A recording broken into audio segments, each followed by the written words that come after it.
안녕하세요. 올클리닉 대표원장 김세영입니다. 이 시간은 필러 시술 중에서도 문의가 많은 코 수술 후의 필러 시술에 대해서 알아보도록 하겠습니다.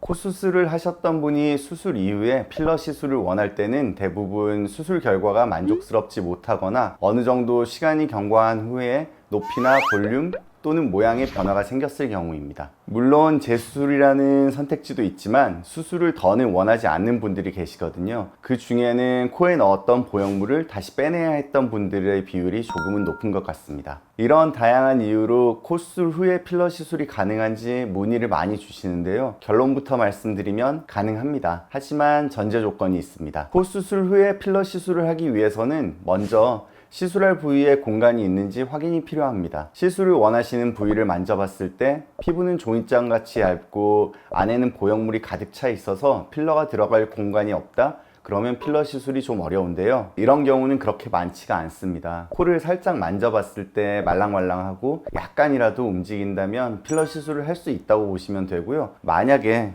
이렇게 손톱 바로 아랫부분 여기를 만졌을 때 같은 느낌이면은 공간이 부족해서 어려울 수 있다, 이렇게 생각하시면 될 것 같습니다. 먼저 가장 많은 케이스 중에 하나로 높이나 볼륨이 부족해서 고민하시는 경우가 있는데, 이런 유형은 환자분의 니즈에 맞춰서 콧대와 코끝 모두 보완이 가능합니다. 단 전체적인 조화를 생각해서 과하지 않게 자연스럽게 하는 것이 중요하고요.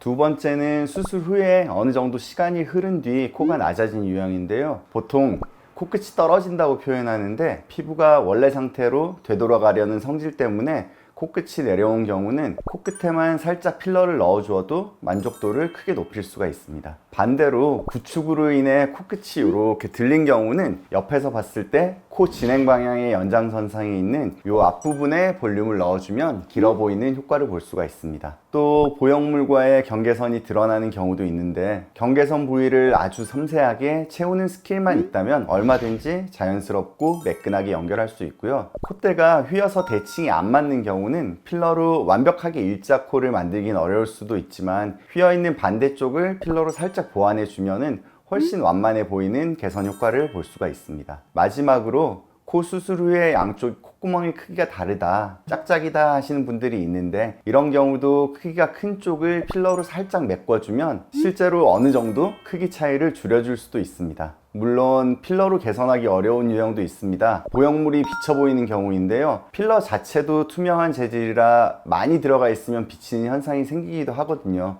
그래서 이런 경우는 필러가 좋은 개선 방법은 아닌 것 같아서 저는 환자분들께 권하진 않고 있습니다.